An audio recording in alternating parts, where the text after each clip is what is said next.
All right, I'm going to tell you the story of how it took me 25 years to find my second great-grandfather on my father's side. My great-grandfather was Franklin Delbey. And when I was first married and Richard was in the service, why my dad took off a day and took me up to the Sacramento Valley to see a lot of his cousins and to try to gather this genealogy. And we ended up at a cousin of my father's, and he had the Delbey Bible.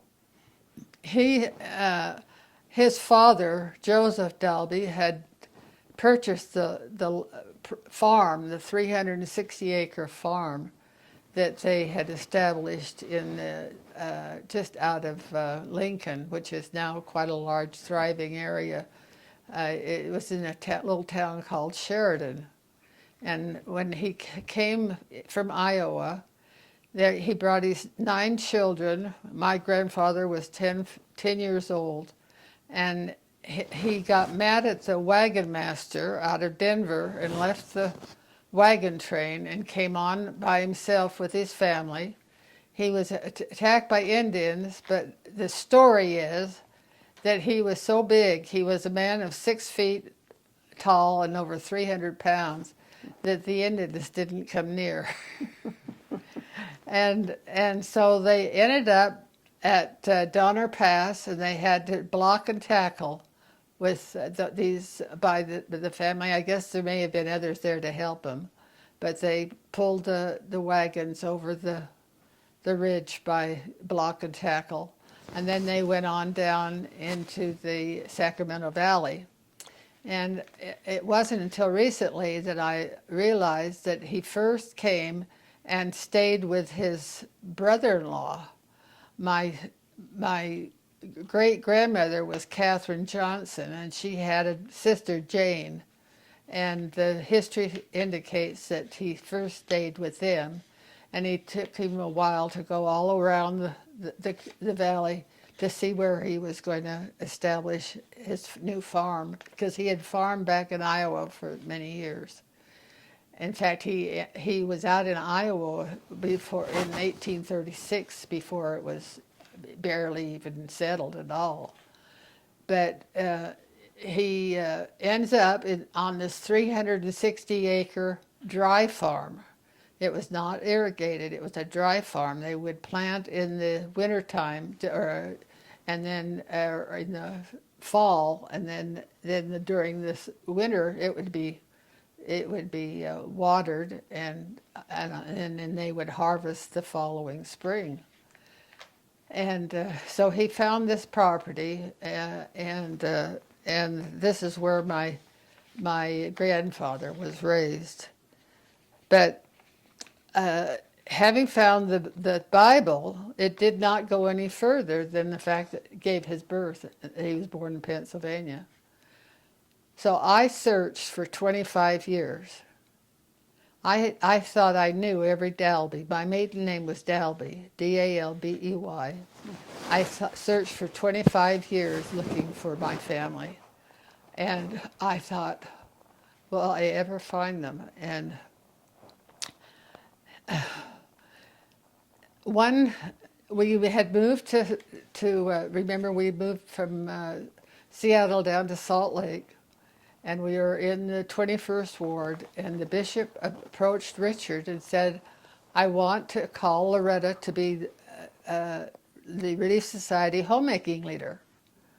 Well, I had 9 people I was trying to take care of around the table and cook for, my mother, and then we had a foster son, a Indian son, the Indian placement program, besides my 5 children, and besides taking care of the books for Richard, and on and on. And Richard just really didn't, he tried to explain this to the bishop, but the bishop listened, and then he left. And then about 2 weeks later, the bishop knocked on the door and said, I really feel impressed to call Loretta to be homemaking leader. So I accepted, of course, and Richard agreed. And tried to make the best of the calling. I don't know how well I did, but that night I said to Richard, Richard, I've got to have help with my genealogy if I'm going to take on this job as homemaking leader. And he agreed. And I said, I know that Bishop Spurrier's wife has hired someone to do her genealogy. I'll give her a call. So she did. And she gave me the name of Earl Kidd. And I called Earl, and he accepted me as a patron. And actually, it turned out that I spent more time doing genealogy than homemaking, but he was my mentor. I would go down to the library. We lived in south of Salt Lake, but I would go down to the library and maybe 3 or 4 or 5 hours a day, he would be sitting next to me and telling me what to do. Well, he knew of an index in Illinois, and he says, well, let's check this Illinois index. And he had me put it on the microfilm reader, and I was turning it, and all of a sudden I stopped, and here was the name Fathe Wolf. And that's the only thing that I really came out of that trip, other than the Bible record, when my dad took me up to the Sacramento Valley, is that we went to another cousin, and she said, I remember a Fathe Wolf coming out to California and bringing molasses for the family. And so when I saw, have you ever heard of the name Caltha before? Caltha. And I thought, I found it. I found something. And so with that bit of information, Earl knew where to go, and he found the deed that said that Nathan Delbey had intermarried with Elizabeth. No, how does that? Nathan Delbey was, it listed all of the children, and Franklin was one of the children that was listed. So, so with that, after 25 years of research, it was absolutely amazing. And then after that, I was telling you about the quilts.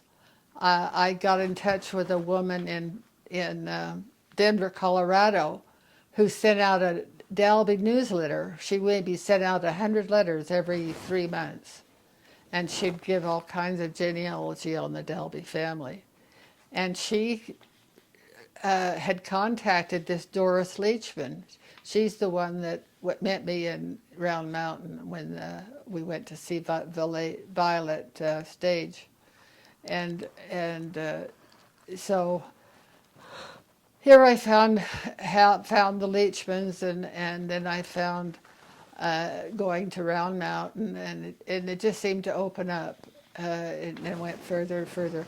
And the fact that I knew that Franklin's father was Nathan, I already knew who Nathan's father was, and they were early Quakers that came out of Quakertown, Pennsylvania. And so, and then along with that,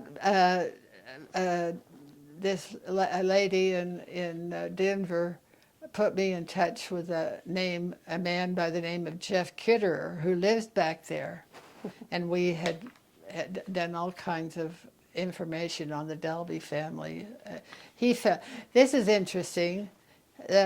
We knew the children of Abel Delbey, and Jeff had been working on Delbeys for many years, and only through a school record was he able to establish the fact that Isaiah was also a son of Abel Delbey. And it just opened up another complete family that we weren't aware of. When I think I waited 25 years, then after that things just seemed to explode, and I was able to put in a lot of names. According to the statistics, and I don't know how accurate they are. But when you go into the Family Search, you can tell, they'll tell you how many names you've submitted. And they say that I've submitted almost 10,000 names, and that's just since 2000. That's just since the year 2000. So I would imagine if they had information on my submissions back into the 60s, we're probably talking 20,000 names that I've done. So I have got a lot of people to meet when I get on the other side. I'm going to hold a big meeting and thank everyone for their help from the other side. So, okay, you've heard about the Delbeys.